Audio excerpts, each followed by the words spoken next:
Purihin ng Diyos, purihin ng ating Panginoon. Ang taong tunay na matuwid ay mahabagin at mabait. Sa Ebanghelyo ngayon, muli kinakausap tayo ng Diyos. Ang paalala niya sa atin ay, sabi niya, ang taong labis na nagpapahalaga sa kanyang buhay ay siyang mawawalan nito. Ngunit ang napupuot sa kanyang buhay sa daigdig na ito ay siyang magkakaroon nito hanggang sa buhay na walang hanggan. Pag sinasabing napupuot sa kanyang sarili, hindi ibig sabihin na ayaw mo sa kanyang buhay, galit ka o gusto mong saktan o naiinis ka sa iyong buhay. Ang ibig sabihin ng Diyos ay ang taong napupuot sa kanyang buhay ay hindi na siya komportable, hindi na siya masaya, na hindi na susunod ang kalooban ng Diyos. Dahil ang pinakamahalaga sa kanya ay ang Diyos. So ano ang paalala ng Diyos sa atin? Anong hamon niya sa atin ngayong araw? Hamon niya ay tayo mapagbigay. Lahat tayo may mga talento.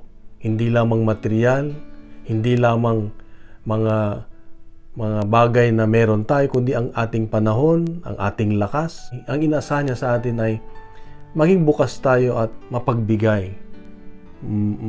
Marunong tayo magbahagi kung anong meron tayo, lalo na sa mga nahihirapan. Lalo na sa mga mahirap. Palagi o malimit o may mga pagkakataon na ang Diyos ay nagpapadala sa atin ng mga taong humihingi ng tulong. At ano nga bang ating reaksyon? Ano ang ating tugon? Tayo ba ay nahabag? Tayo ba ay naawa? Tayo ba ay nakakapagbahagi kung anong meron tayo?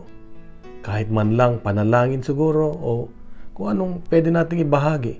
Ito ang hamon ng Diyos sa iyo at sa aking ngayong kapatid.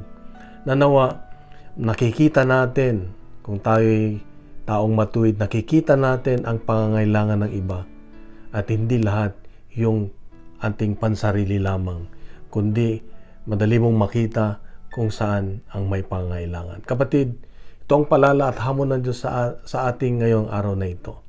Mahal ka ng Diyos, mahal ako ng Diyos, mahal tayo ng Diyos. Bukas muli, meron siyang magandang mensahe.